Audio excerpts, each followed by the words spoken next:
The Return of the Corpse King. Novel ini mengisahkan tentang pertempuran akhir yang sangat dramatis antara Raja Iblis dan Raja Mayat, seorang pahlawan yang mengerikan dan penuh dendam. Raja Iblis, musuh terbesar umat manusia dan ancaman yang mengancam keberadaan dunia, sedang berada di ambang kematian. Nafasnya tersengal-sengal, merasakan kematian yang semakin dekat. Ini bukanlah akhir yang ia bayangkan. Para pahlawan yang dipanggil dari dunia lain, yang seharusnya telah ia musnahkan, ternyata masih ada, dan kini, seorang dari mereka berdiri di hadapannya. Raja Iblis melihat pemandangan mengerikan di depannya.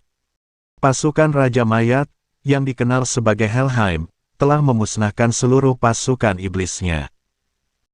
Di antara pasukan ini berdiri seorang pemuda yang mengenakan topeng tengkorak dan jubah abu-abu, yang seakan menguras warna dari dunia di sekitarnya.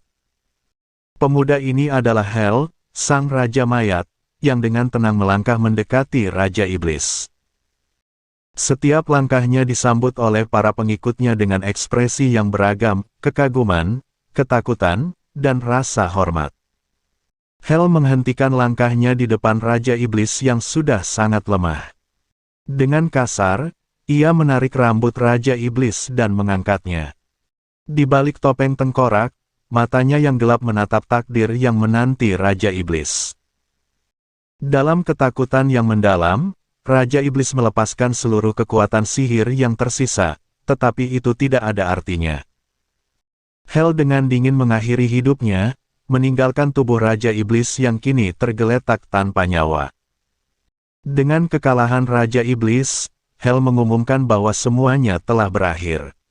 Namun, di balik topeng tengkoraknya, tidak ada rasa kemenangan. Tidak ada kegembiraan. Ia hanya ingin menyelesaikan misinya dan melupakan masa lalunya yang kelam.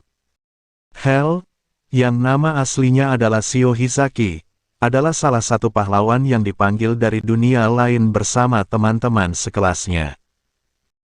Awalnya, mereka adalah sekumpulan remaja yang biasa, namun keadaan memaksa mereka untuk bertarung, kehilangan satu persatu dari mereka hingga hanya Shio yang tersisa. Kehilangan teman-teman sekelasnya menghancurkan hatinya, dan ia bersumpah untuk membalas dendam, meskipun itu berarti harus berjalan sendirian. Untuk memenuhi sumpahnya, Shio membangun kekuatan yang mampu menghancurkan Raja Iblis. Tanpa disadarinya, ia menciptakan kelompok pertarungan paling tangguh di dunia, yaitu Helheim. Anggota kelompok ini memiliki kekuatan yang luar biasa dan setia kepada Raja Mayat, meskipun tidak ada yang tahu tujuan sebenarnya dari kelompok ini. Setelah kemenangan itu, Hel memerintahkan pasukannya untuk mundur.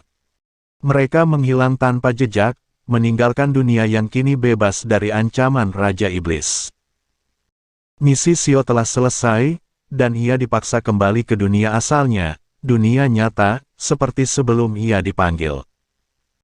Ketika terbangun di pagi hari, sinar matahari menyelinap melalui celah tirai, mengingatkannya pada kehidupan normal yang pernah ia tinggalkan. Namun, pengalaman mengerikan dari dunia lain terus menghantuinya. Kenangan akan teman-teman sekelasnya yang tewas, serta Helheim, kelompok rahasia yang ia ciptakan, tidak pernah benar-benar hilang dari pikirannya. Meskipun ia kembali ke kehidupan normal, rasa sakit karena kehilangan teman-temannya masih sangat kuat. Selama bertahun-tahun, ia mencoba menjalani hidupnya seperti biasa, meskipun bayang-bayang masa lalunya selalu mengintai. Saat hari kelulusan SMA-nya tiba, Shio merasa terjebak antara masa lalu dan masa kini. Kenangan dari dunia lain terus membayangi, namun ia bertekad untuk melanjutkan hidupnya. Tetapi, kehidupan normalnya segera terganggu ketika ia sekali lagi dipanggil ke ruang putih yang mengingatkannya pada saat ia pertama kali dipanggil ke dunia lain. Di sana, ia bertemu kembali dengan seorang dewi yang pernah memanggilnya.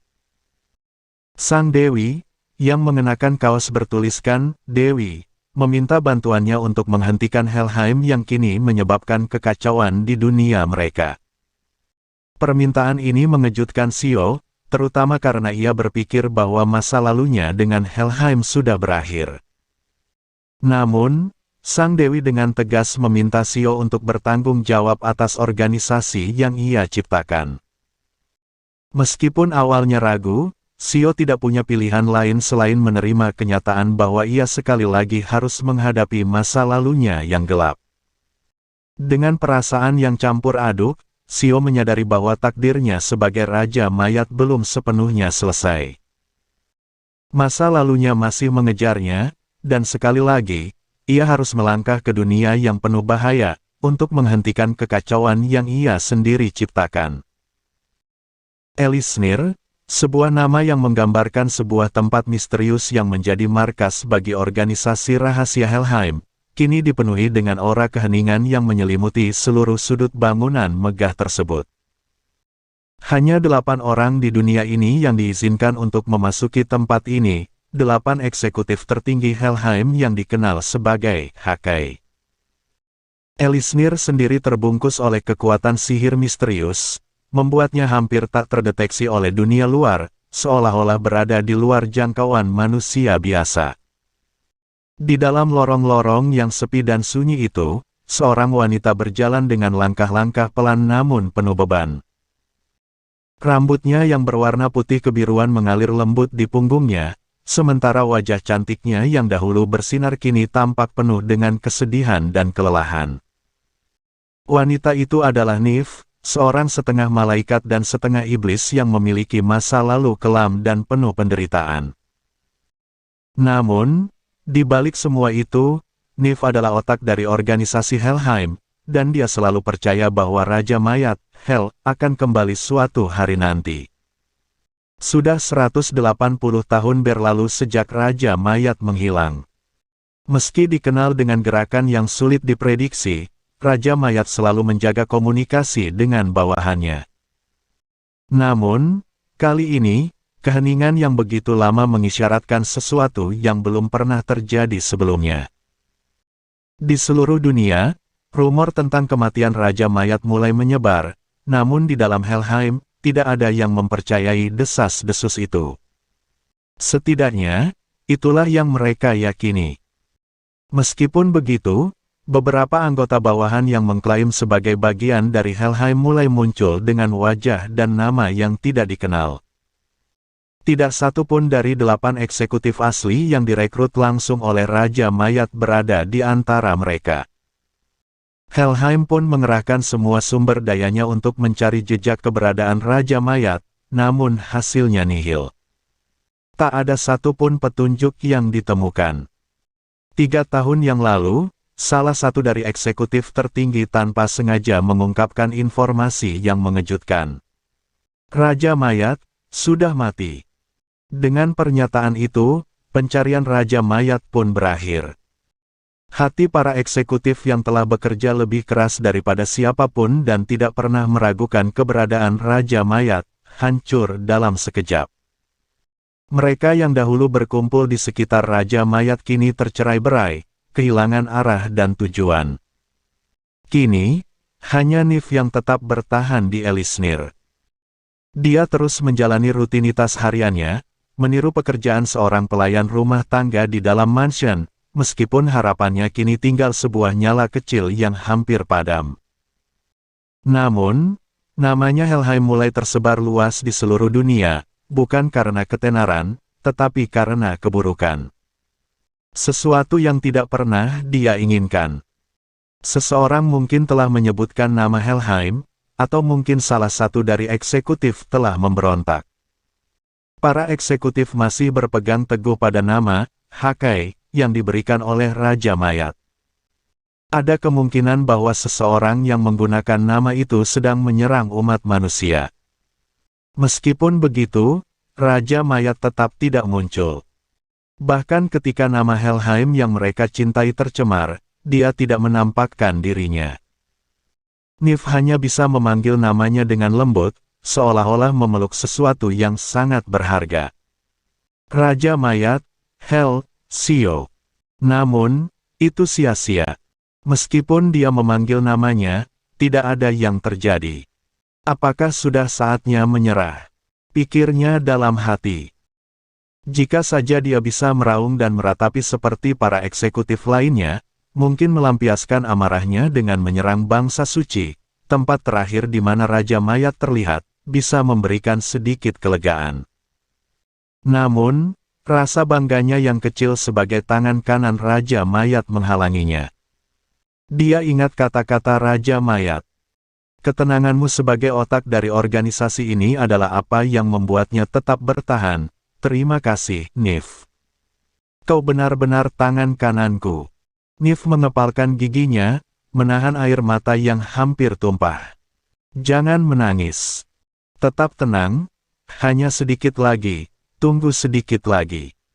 Jika dia menyerah sekarang, mungkin dia tidak akan pernah melihatnya lagi. Tapi meskipun, tolong, tetaplah hidup, meskipun kita tidak pernah bisa bertemu lagi, jika kau masih hidup, maka aku. Tok-tok. Tiba-tiba, suara ketukan keras terdengar dari arah pintu masuk mansion. Nafas Nif tercekat. Hanya ada 9 orang di seluruh dunia yang tahu tentang tempat ini, 8 eksekutif tertinggi dan Raja Mayat. Meskipun matanya mulai memerah karena harapan yang tiba-tiba muncul, dia berusaha menenangkan suaranya yang bergetar dan berjalan dengan hati-hati menuju pintu masuk. Perlahan, dia membuka pintu. Nif. Gagam, apakah itu kau?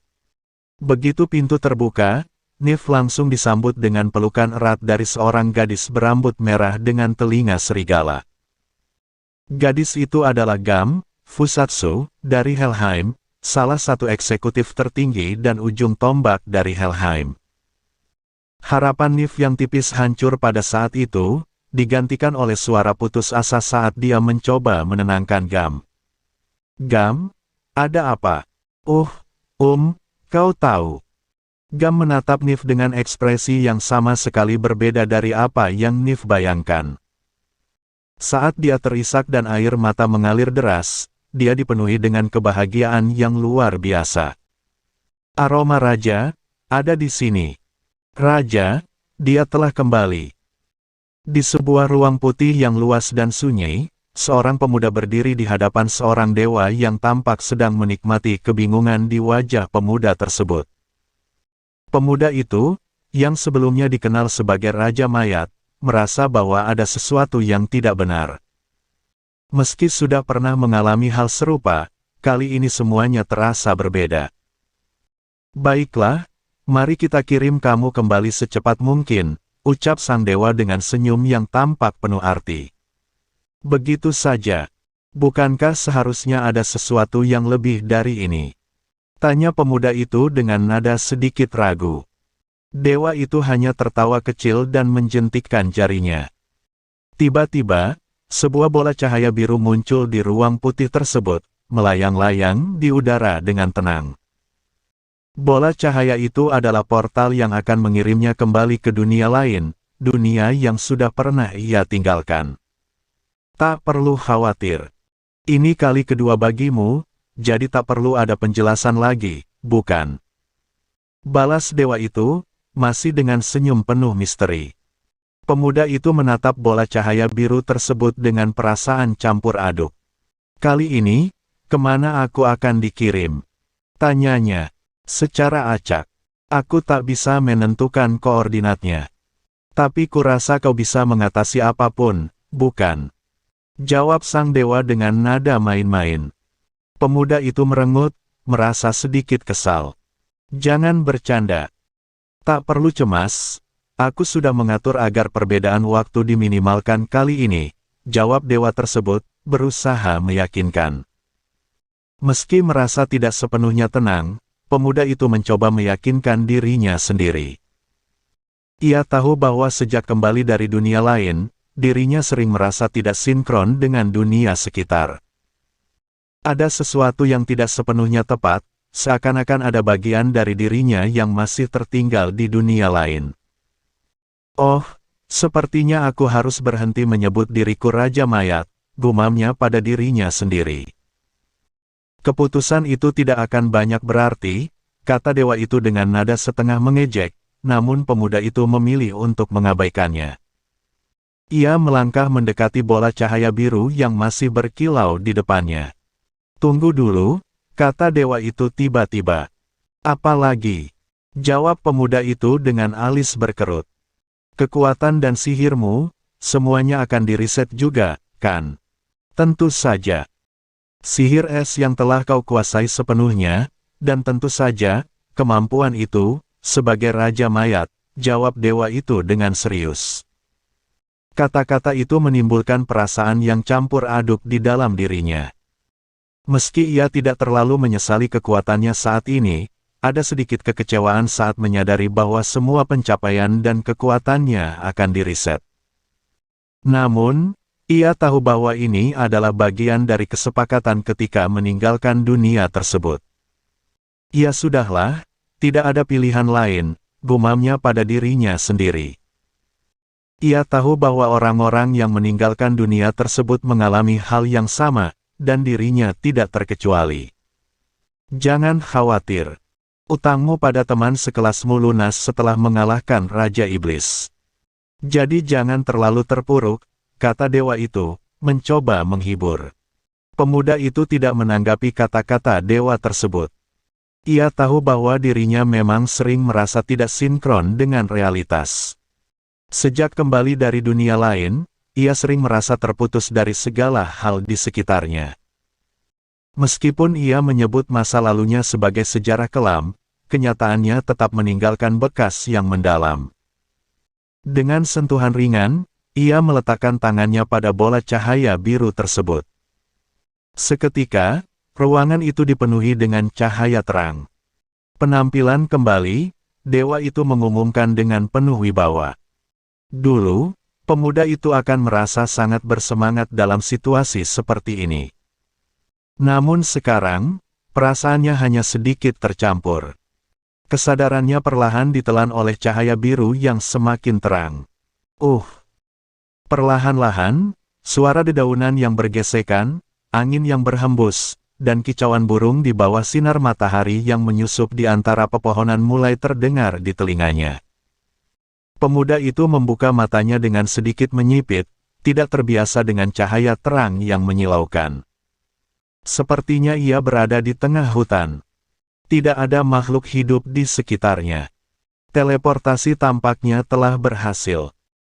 Ia bangkit dari tempatnya berbaring dan mencoba merasakan aliran kekuatan sihir di tubuhnya dengan gerakan yang sudah sangat familiar, meskipun sudah cukup lama sejak terakhir kali ia melakukannya. Di dunia ini, sebagian besar makhluk memiliki organ yang disebut jalur sihir, yang mengalir di sepanjang pembuluh darah mereka, dan jumlah kekuatan sihir yang mengalir bervariasi dari satu orang ke orang lain. Ada cara untuk meningkatkan kekuatan sihir, tentunya, namun untuk saat ini, ada hal lain yang perlu ia konfirmasi. Saat ia secara intuitif merasakan kekuatan sihir yang mengalir dalam tubuhnya, informasi mengalir ke dalam otaknya. Shio Hizaki. Kekuatan sihir yang tersedia, sihir es level 1. Kemampuan khusus, berkat kematian. Saat jumlah makhluk hidup yang dibunuh meningkat, kemampuan baru akan terbuka. 0/100. Saat jumlah makhluk ramah yang mati meningkat, kemampuan baru akan diperoleh. 0/1. Gelar, Raja Mayat. Bukti pengakuan atas pencapaian besarnya. Peningkatan signifikan dalam laju pertumbuhan sihir. Disitulah letak akar dari segala masalah. Kemampuan khusus ini adalah senjata pamungkas yang dulu menyalakan api Chunibyu dalam hatinya. Berkat kematian, kondisi pertama masih bisa diterima. Semakin banyak makhluk yang ia kalahkan, semakin banyak kekuatan yang dapat ia buka. Makhluk-makhluk itu bisa berupa iblis di dunia ini, atau bahkan manusia. Kemampuan ini sederhana dan sangat kuat. Namun kondisi kedua, mendapatkan kemampuan baru berdasarkan jumlah makhluk ramah yang mati. Itu adalah kemampuan yang paling buruk, dan inilah inti dari kekuatan ini. Makhluk ramah, bagi pemuda itu berarti teman sekelasnya. Ketika teman-teman sekelasnya mati dan kemampuan mereka mengalir ke dalam dirinya, ia merasa dirinya hampir kehilangan akal. Kali ini, kondisi kedua tidak akan terjadi. Baiklah, di mana aku sekarang? Melihat sekeliling, tidak ada apa-apa selain pepohonan. Sepertinya ia tidak akan mendapatkan apapun jika tetap tinggal di sini. Baiklah, pedang es Gragius. Dengan aliran kekuatan sihir, sebuah pedang yang terbuat dari es terbentuk di tangannya. Pedang itu tampak cukup ringan untuk digunakan dengan mudah. Yuk kita jelajahi dulu. Meskipun ia berusaha tetap tenang, hatinya dipenuhi dengan semangat yang berkobar-kobar untuk kembali ke dunia lain sekali lagi. Di sisi lain, di kerajaan suci Gripil, hiduplah seorang putri kelima bernama Aisa El Gripil. Aisa adalah gambaran sempurna seorang putri dalam dongeng, cerdas, cantik, dan berbudi luhur. Pada usia yang masih sangat muda, 12 tahun, Aisa sudah menunjukkan kecerdasan luar biasa dan menghabiskan waktunya dengan tekun belajar di mejanya. Di atas meja Aisa, terletak Gripil Magic Chart, sebuah harta nasional yang dikenal sebagai mata surga. Alat ini memberikan informasi real-time tentang wilayah Gripil seperti yang terlihat dari atas. Dengan alat ini, Aisa dapat melihat keadaan sekitar kerajaannya dengan jelas. Namun, hari itu, pandangan Aisa tertuju pada sebuah area yang disebut Gripil Woodlands. Gripil Woodlands terkenal dengan nama lain, hutan kebingungan, dan sering dijuluki sebagai pembunuh penjelajah. Hutan ini adalah labirin yang tidak bisa diprediksi dan sangat membingungkan. Sekali seseorang masuk, mereka tidak akan bisa keluar kecuali mereka benar-benar memahami geografisnya. Namun, yang terjadi kali ini berbeda. Aisa sama, apa ini? Tanya seorang pelayan yang kebingungan melihat peta.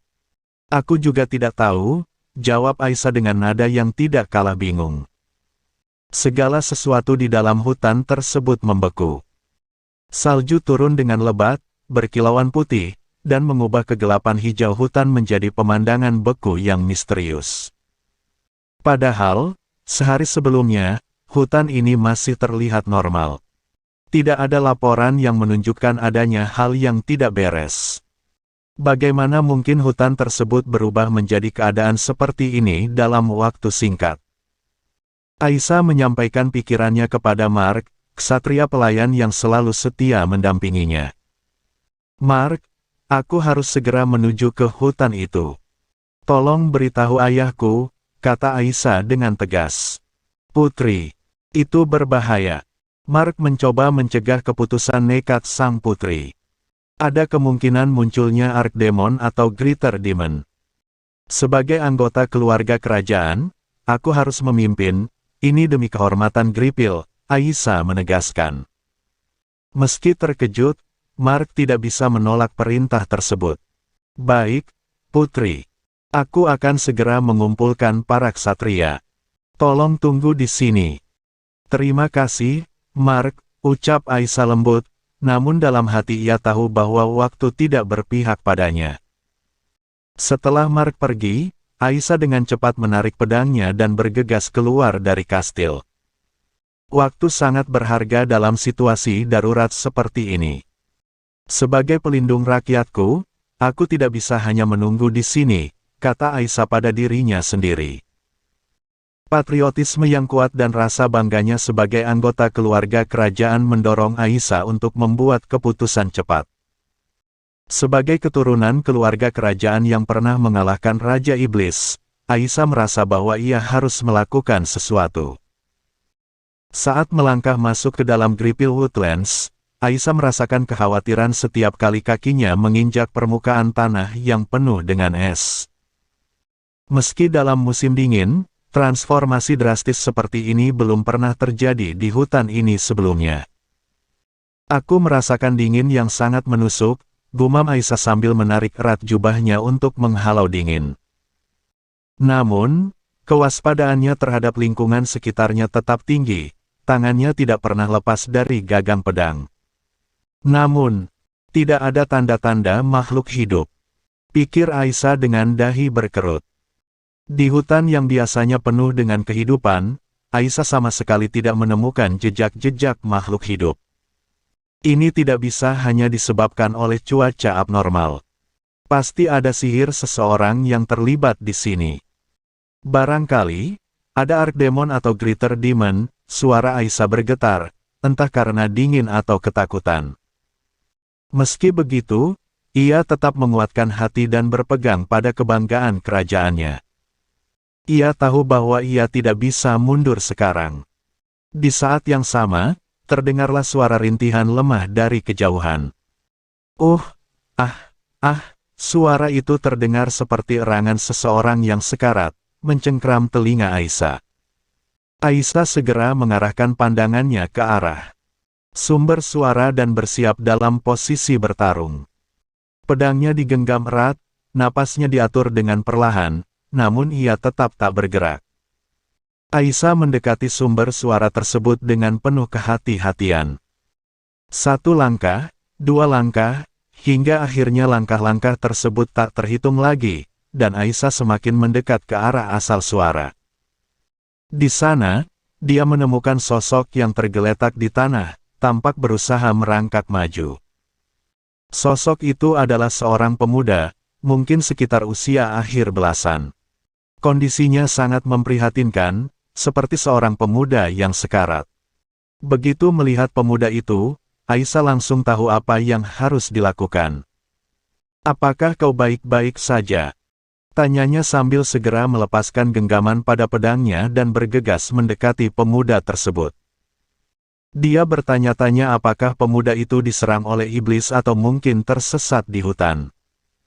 Banyak kemungkinan yang terlintas di pikirannya, namun yang pasti dia harus menolongnya. "Tenanglah. Apa yang terjadi padamu?" tanya Aisyah lagi dengan nada cemas. Pemuda itu hanya merintih lemah, aku pikir aku akan mati." Aisyah dengan cepat mengambil bekal dari tas sihirnya yang bisa menghentikan waktu, lalu memberikannya kepada pemuda itu. "Kumohon, makanlah perlahan-lahan," katanya sambil menyodorkan makanan dan minuman hangat. Setelah menyesap sup hangat dari kantin, pemuda itu menghapus air mata yang menetes dan mengungkapkan rasa terima kasihnya. Terima kasih, aku benar-benar berpikir aku akan mati. Tidak perlu khawatir. Mengingat perubahan mendadak di hutan ini, wajar saja jika kau merasa seperti itu," jawab Aisyah dengan tenang, meski dalam hati dia masih bertanya-tanya tentang apa yang sebenarnya terjadi di hutan ini. Pemuda itu menghela napas, menghembuskan napas putih yang tersisa dari sup yang diminumnya. Pandangannya lalu tertuju pada pakaian Aisyah, sebelum akhirnya berhenti pada lambang yang bersinar di dadanya. "Lambang itu," gumam pemuda itu, matanya menyipit seolah berusaha mengingat sesuatu. "Maafkan aku belum memperkenalkan diri. Namaku Aisyah El Gripil, putri kelima dari kerajaan suci Gripil," kata Aisyah dengan sopan. "Putri kelima," ulang pemuda itu, tampak terkejut. "Ya," jawab Aisyah, mengangguk dengan bangga. Pemuda itu membuka matanya lebar-lebar, tampak benar-benar terkejut. Aisyah, yang bangga sebagai anggota keluarga kerajaan yang telah mengalahkan Raja Iblis 180 tahun yang lalu, selalu menikmati melihat reaksi seperti ini. Ada sesuatu yang memuaskan dari kebanggaan sebagai anggota keluarga kerajaan yang begitu dihormati. Namun, reaksi pemuda itu kali ini berbeda dari yang diharapkan Aisyah. "Putri kelima, apakah ada orang seperti itu?" tanyanya dengan nada kebingungan. Apa yang kau katakan?" Aisyah terkejut dengan pertanyaan pemuda itu. "Kau di sini bersamaku, keturunan keluarga kerajaan yang mengalahkan Raja Iblis 180 tahun yang lalu." "Betapa tidak sopan," seru Aisyah, merasa terhina oleh ketidakpedulian pemuda tersebut. Namun, pemuda itu justru mengeluarkan pernyataan yang sepenuhnya tidak diduga-duga. Keturunan keluarga kerajaan yang mengalahkan Raja Iblis, apa yang kau bicarakan? Dan, 180 tahun yang lalu. Kau, apa yang kau katakan selama ini? Tanya Aisyah, tidak percaya dengan apa yang baru saja didengarnya. Keduanya saling menatap, bingung. Setelah berpikir sejenak, Aisyah menyimpulkan bahwa kebingungan pemuda itu mungkin disebabkan oleh trauma yang dialaminya di hutan ini. Tidak ingin menunjukkan kegelisahannya, Aisyah kembali memperkenalkan dirinya dengan tenang, biarkan aku memperkenalkan diri sekali lagi. Aku adalah Aisyah El Gripil, putri kelima dari Kerajaan Suci Gripil. Pemuda itu mengangguk pelan, lalu tiba-tiba tersenyum samar. Helheim? Ya. Gumamnya, seolah menyebutkan sesuatu yang mengerikan. Nama itu baru-baru ini menjadi terkenal sebagai organisasi jahat yang melakukan pembantaian dan penjarahan di dekat wilayah kekaisaran. Helheim yang terkenal, mengalahkan para ksatria dan penjelajah, terus menyebarkan pengaruh jahatnya.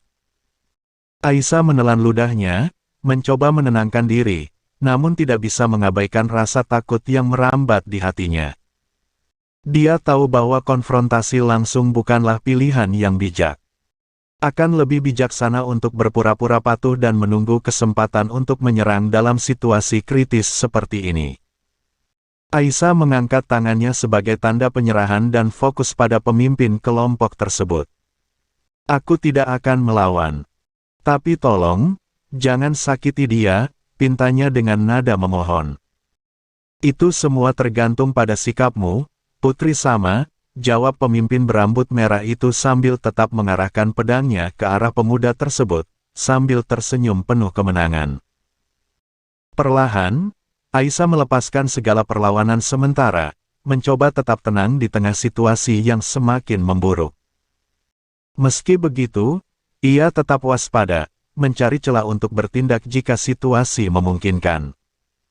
Namun, meski dalam tekanan, Aisyah tidak menyerah begitu saja. Dia tetap memegang teguh sumpahnya sebagai pelindung rakyatnya, meski harus menghadapi organisasi jahat yang menakutkan seperti Helheim. Pada pagi yang tampak biasa di hutan Grifil, sebuah kelompok pencuri yang dikenal dengan nama Guild Pencuri Abel mendapati sesuatu yang sangat aneh. Hutan itu, yang selama ini menjadi markas besar mereka, tiba-tiba saja berubah menjadi dunia perak yang membeku. Semua pohon, tanah, dan dedaunan yang biasanya hijau kini dilapisi oleh es yang tebal. Para pencuri yang berjumlah belasan itu terdiam, terkejut oleh pemandangan yang begitu surreal. Salah seorang pria misterius yang baru bergabung dengan kelompok pencuri itu beberapa minggu yang lalu berdiri dengan tenang di tengah pemandangan beku tersebut. Pria ini, yang sebelumnya tampak tidak mencolok, kini berdiri dengan penuh keyakinan, mengumumkan bahwa ini adalah hasil dari kekuatannya. Pada awalnya, dia berbaur dengan kelompok itu seperti anggota lainnya, mengambil bagian dalam rampasan hasil kejahatan mereka. Namun, setelah kedatangannya, berbagai fenomena aneh mulai terjadi, termasuk pembekuan hutan ini. Dem, kau memang luar biasa, seru salah satu pencuri, kagum dengan kekuatan pria itu. Sungguh keputusan yang tepat untuk membawanya ke sini, kepala. Kata pencuri lainnya, merasa bahwa keberuntungan mereka akhirnya berubah. Jangan terlalu heboh, balas pria itu dengan senyum sombong, ini hanya hal biasa bagiku. Salah satu pencuri bertanya dengan nada bingung, tapi, kenapa kau membekukan hutan ini? Apa tujuannya? Pria misterius itu tertawa kecil, mengejek kebodohan mereka. Apakah kalian benar-benar tidak tahu? Seharusnya kalian bisa memikirkannya sendiri. Kepala Guild Pencuri, Abel, yang telah lama memimpin kelompok ini, mulai merasa curiga. Siapa kau sebenarnya? Tanyanya, menatap pria itu dengan waspada. Pria itu tersenyum dengan tenang dan berkata, aku adalah Helheim. Salah satu eksekutif Helheim, Tactical Genius Lucas. Mulai sekarang, ingatlah namaku. Mendengar hal ini, para pencuri terdiam, takut dengan nama Helheim yang terkenal sebagai organisasi yang menguasai dunia dari balik bayangan dengan kejam dan tanpa ampun. Bahkan Abel, yang biasanya tidak pernah takut, mulai merasa gelisah. Namun, pertemuan ini bukan hanya antara Lukas dan para pencuri. Di dalam sebuah gua kecil yang berfungsi sebagai penjara darurat, seorang pria muda dan Aessa, seorang putri dari kerajaan Grifil, terbaring terikat di atas tanah yang dingin. Aessa merasa bersalah karena terjebak dalam situasi ini, dan pria muda itu, yang sebelumnya tidak terlibat dalam masalah ini, kini berada di ambang kematian. Lukas, yang telah memanipulasi seluruh situasi ini, mendekati Aessa dengan senyum meremehkan. Aessa El Grifil. Aku sudah tahu kau akan datang, katanya dengan nada meremehkan, dan kau benar-benar datang, seperti yang kuperkirakan. Aessa yang marah dengan penghinaan itu berteriak, bagaimana beraninya kau berbicara seperti itu kepada anggota keluarga kerajaan? Lukas tidak terpengaruh oleh amarahnya dan berkata, membekukan hutan ini hanyalah trik sederhana untuk memancingmu keluar. Dan kau datang, tepat seperti yang kuharapkan. Aessa terkejut. Dia sadar bahwa Lukas memang benar-benar yang bertanggung jawab atas pembekuan hutan. Ini bukanlah pekerjaan dari iblis besar atau kekuatan supernatural, melainkan hanya manusia biasa, meskipun manusia itu sangat kuat. Lukas kemudian menendang pria muda yang terbaring di samping Aessa, mengolok-oloknya dengan kata-kata kejam. Namun, pria muda itu, meskipun terluka, tetap tenang dan bertanya dengan datar, siapa kau sebenarnya? Lukas, merasa terhina oleh pertanyaan yang diulang itu, membalas dengan marah, aku sudah bilang. Aku adalah eksekutif Helheim, taktikal genius Lukas. Namun, pria muda itu tetap tidak terkesan. Aku tidak kenal siapapun yang bernama Lukas dalam Helheim, katanya dengan dingin. Lukas terdiam, bingung dengan respon pria itu. Kemudian, pria muda itu mulai berbicara lagi, mengkritik Lukas karena terlalu banyak membanggakan diri secara terbuka tentang organisasi rahasia seperti Helheim. Kalau kau memang dari Helheim, bukankah lebih baik jika kau tetap diam dan menjalankan tugasmu dengan tenang? Ketika Lukas mendengar ini, dia menjadi marah, tapi sebelum dia bisa bereaksi lebih jauh, pria muda itu mengungkapkan sesuatu yang mengejutkan. Aku yang membekukan hutan ini, kata pria muda itu, menyebabkan semua orang, termasuk Aessa, terdiam. Dengan dingin, pria muda itu mengingatkan Lukas bahwa hanya seseorang dengan kekuatan besar yang bisa melakukan hal seperti itu. Dan sekarang, dia telah mengambil lebih dari 1000 nyawa sejak dia berada di sini. Jadi, jika kau benar-benar dari Helheim, kau pasti bisa menjawab pertanyaan ini. Tapi kau tidak bisa, bukan? Itu karena kau bukan bagian dari Helheim. Lukas, yang sebelumnya begitu percaya diri, kini gemetar ketakutan. Dia menyadari bahwa pria di depannya bukanlah orang biasa, dia adalah ancaman yang jauh lebih besar daripada yang pernah dia bayangkan. Dalam dinginnya gua yang kini membeku, nasib jahat Lukas akhirnya menemui akhirnya, sebuah akhir yang datang dengan keheningan yang menakutkan. Di tepi kawah Gunung Galdar, seorang wanita berdiri menatap langit, dikelilingi oleh serpihan es yang berkilauan yang turun dari atas. Jantungnya, yang telah lama tidak berdebar, kini berdegup kencang penuh kegembiraan, mengirimkan gelombang semangat ke seluruh tubuhnya. Meski dia berusaha menenangkan napasnya, kegembiraan yang meluap-luap sulit untuk dikendalikan. Ah, Yang Mulia, aku akan menuju ke Nisok sekarang. Teriaknya dengan senyum yang penuh semangat dan kepuasan. Ekspresi kegembiraan tak tertahan di wajahnya. Dia telah mengira bahwa dia sudah mati. Sebagai seorang naga yang telah menyaksikan kehancuran berbagai makhluk kuat, dia percaya bahwa bahkan Raja Undead pun bisa mati. Namun, kekuatan magis ini, dingin yang menusuk hingga kulit naga, tidak meninggalkan keraguan. Hahaha. Tidak mungkin aku mati, kau memang seorang raja. Tawa wanita itu diwarnai dengan rasa malu, tetapi dia tidak peduli dengan penampilan. Yang mulia, Raja Undead. Dia ingin merayakan kebahagiaan yang dihadirkannya, merasakan detak jantungnya yang berdetak kencang. Di tempat lain, seorang utusan dari kesatria kekaisaran menyampaikan pesan kepada seorang pria yang tampak sedang berpikir mendalam, menundukkan kepala sebelum menggelengkan sedikit kepalanya. Hutan Gripil, membeku. Tanya utusan itu. Ya, Kaisar ingin mendengar pendapatmu tentang hal ini. Itu bukan fenomena alami. Namun, itu juga tidak sepenuhnya magis. Mungkin ini dilakukan oleh seorang Raja Demon atau Demon besar, jawab pria itu dengan serius. Apa? Utusan tersebut terkejut mendengar jawaban itu. Tenanglah.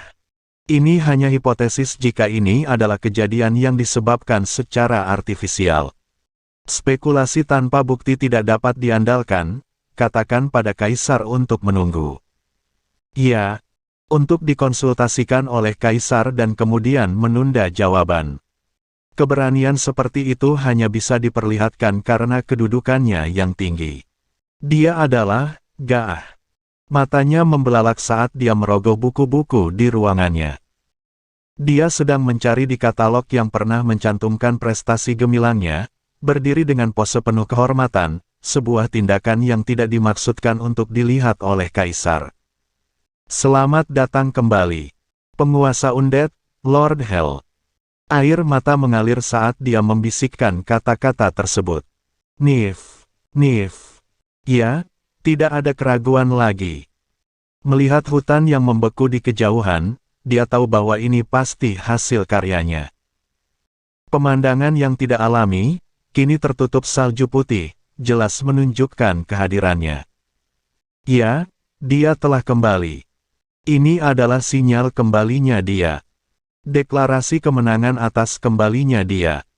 Peringatan bagi para penipu yang berani menggunakan nama Helheim. Pengumuman keberadaannya kepada bawahannya. Serangkaian fenomena magis yang mengandung berbagai maksud cerdik. Selamat datang kembali, penguasa Undead. Air mata kebahagiaan muncul saat dia berbisik kepada dirinya sendiri. Di tempat lain, seorang pria muda yang berdiri di hadapan Aesa memperkenalkan dirinya dengan cara yang sangat sederhana. Aku adalah Raja Undead. Tidak ada yang istimewa, hanya manusia biasa, katanya. Raja Undead. Ya, aku Sio. Tidak ada yang terlalu penting. Hanya manusia biasa, lanjutnya. Raja Undead Sio. Pria muda itu tersenyum cerah kepada Aesa, tidak menyadari betapa terkejutnya Aesa dengan kata-katanya. Sejak kecil, nama ini sering muncul dalam legenda eksklusif keluarga kerajaan Gripil. Menurut cerita, dia adalah musuh dari leluhur heroik keluarga kerajaan Gripil, yang telah mengalahkan Raja Demon tetapi terus-menerus dikalahkan dan dibunuh oleh pahlawan. Selain itu, dia adalah pendosa besar yang telah mengambil nyawa 32 pengikut pahlawan. Legenda dengan teliti menjelaskan kejahatan-kejahatannya, menandai dia sebagai kejahatan yang harus dihapuskan. Namun, yang paling penting, kini menjadi tugas keluarga kerajaan Gripil di tengah ketiadaan Raja Demon. Itu kau.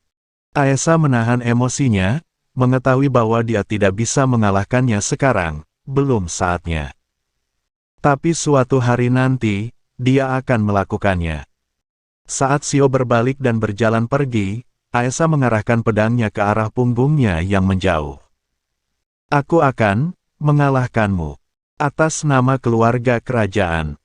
Pada pukul 8 pagi, seorang gadis bernama Nisaki berjalan menyusuri rute biasa menuju sekolah. Rutinitas sehari-hari ini terasa sangat familiar baginya, tetapi segala sesuatu di sekitarnya tampak membosankan. Hatinya yang cemas bertanya-tanya apakah saudaranya, yang tidak pernah terlambat sebelumnya, adalah penyebab perasaan tidak menentunya. Hari ini adalah hari kelulusan saudaranya, apakah dia akan tiba tepat waktu? Gumamnya pelan. Rasa tidak nyaman menggelayuti dirinya, terutama saat merasakan tatapan orang-orang di sekelilingnya, meski ia hanya berjalan sendirian. Mewarisi wajah tampan orang tuanya mungkin adalah berkah atau kutukan, dan saat ini, sepertinya kutukan lebih terasa. Misalnya, saat seorang siswa laki-laki yang tampak terkenal menghampirinya. "Hai, Nisaki. Selamat pagi." Sapa siswa laki-laki itu dengan ceria. "Selamat pagi," balasnya dengan singkat. Siswa laki-laki itu, yang merupakan es dari sebuah klub, menunjukkan ketertarikan kepada Nisaki. Namun, perhatian itu lebih membuatnya lelah daripada senang. Baik karena mereka berada di kelas yang sama atau mungkin karena ketertarikan yang muncul akibat penampilannya, baginya itu tidak ada artinya. "Sekolah akan berakhir lebih awal hari ini, jadi jika kamu tidak ada rencana," tawar siswa laki-laki itu. "Aku sudah berjanji dengan saudaraku," jawab Misaki, menolak tawaran tersebut. "Oh, begitu, mungkin lain kali ya." Dia tampak sedikit kecewa, tetapi Nisaki tidak peduli. Jika ia menunjukkan sedikit minat, ia tahu siswa itu akan menjadi lebih gigih. Proses pendekatan, penolakan, dan pendekatan kembali, apa yang harus ia lakukan? Setelah menolak, suasana di sekitarnya berubah. Para siswi lainnya mulai bersikap baik padanya secara tiba-tiba. Mungkin karena banyak gadis yang menyukai siswa laki-laki itu, mereka merasa perlu menjauhi Nisaki. Masalah cinta di antara sesama siswa dan norma-norma seksual konvensional, semua itu tidak menarik perhatian Nisaki. Yang ia cintai hanyalah saudaranya, Nisaki Shio. Meski belum pernah mengungkapkan perasaannya, ia sudah siap menghadapi tatapan jijik dan cemoohan yang mungkin muncul. Tak ada alasan dramatis untuk perasaannya. Jika harus dijelaskan, hanya ada satu alasan sederhana, semua ketertarikan seksualnya tertuju pada saudaranya. Misalnya, wajah saudaranya. Nisaki Shio, yang berbagi gen dari orang tua yang sama, memiliki wajah yang seimbang. Jujur saja, wajah saudaranya sangat tampan, benar-benar luar biasa. Itu adalah kemenangan genetik. Selain itu, sikapnya.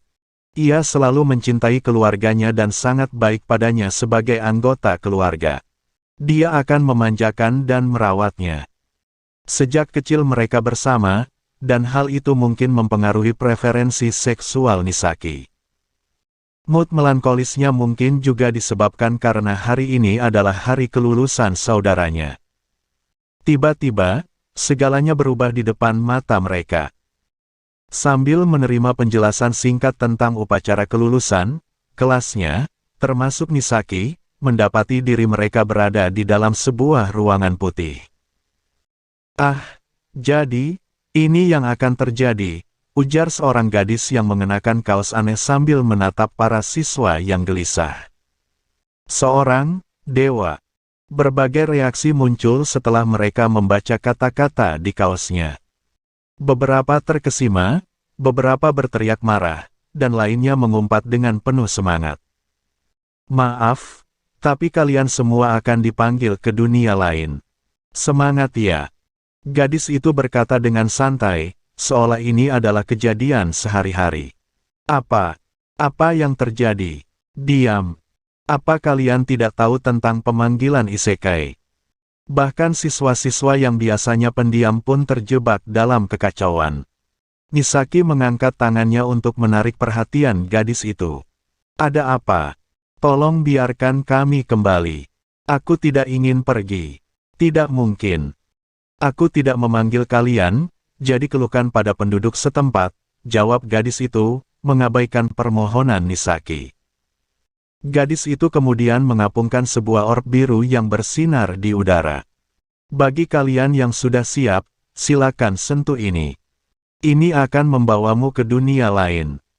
Kalian masing-masing akan menerima kemampuan khusus dan membantu pemanggil dengan tujuan mereka."